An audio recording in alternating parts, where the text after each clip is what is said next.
Hi, Paul Sakis, Good News Broadcast, Pause the World for Peace, and we're going to talk today about pain. We're going to talk about pain, a pain in the neck, a pain in the arm, a pain in the shoulder, pain in the elbow. We're going to talk about a lot of pain and knees, feet. And I've witnessed a lot of these things. I've experienced them. So I'm very interested because there's a new survey that sheds the light on many ways that acute pain can disrupt daily life. There's no doubt about that. Even though it's one of the most common reasons that people visit a doctor, managing it can be complicated. So, what's a patient to do? We have a great doctor here, and he's going to let us know about the survey and here to talk about this unmet need treating acute pain is Dr. David Delury, Professor of Orthopedic Surgery, Emeritus at the University of Maryland. Good morning, sir. How are you? Good morning. I'm very well, thanks. Thank you for having me. This pain is a pain. So, what did you come up with in your survey? Well, the survey was meant to take a look at the state of pain in the United States currently, and specifically acute pain, and that's described as an episode that lasts less than 90 days. And it's a very, very common problem. I mean, we all know friends, neighbors, family members who have had episodes of acute pain, but the survey was meant to really provide some data about how big the problem is and what and how it affects both prescribers and patients. And interestingly, 80 million Americans received a prescription for pain medication within the last year for treatment of acute pain. 40 million, half of them, received an opioid. And I think we're all familiar with some of the risks associated with opioids. And yet, even the fact that we're still using these same kinds of medications that we have for many, many years, there's not a lot of data to understand how both prescribers and patients feel about the state of pain management for acute episodes of pain. And so Vertex commissioned a large survey where they spoke to over 500 healthcare providers and over who had treated somebody with acute pain within the last month, and over 1,000 American adults who had had an episode of acute pain within the last year. And the results of the survey really documented that there's a big gap in terms of pain management options and perceptions from both the patient and the prescribers. Okay, I'm very interested in what those are. Can you give us some examples? Sure. From the prescriber point of view, more than three-quarters of prescribers reported that they were having difficulty coming up with a recipe, if you will, to manage their patients' acute pain needs. And almost 90%, 88% in this survey, reported that their patients were looking for something other than an opioid. And that certainly was reflected in my practice as well. And from the patient's perspective, it was a little bit different. Patients wanted to express the fact that pain is more than just a physical episode. And even though 70% of patients during these acute pain episodes were unable to do simple things such as walking or exercising, an almost equal number of them were having difficulty sleeping, and 65% of them were having difficulty doing things as simple as following a hobby.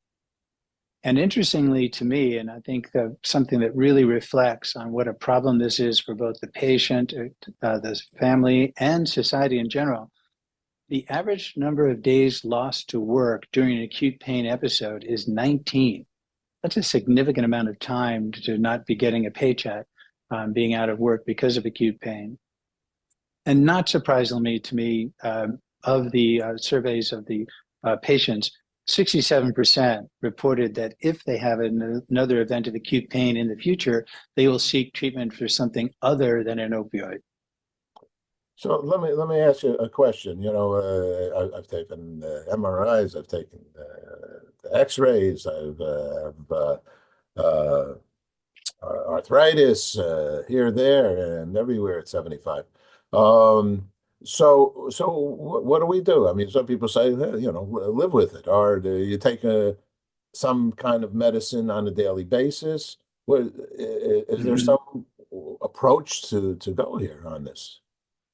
Surgery? Well, it is such a well, it's a really complicated issue, and it's so unbelievably individualized.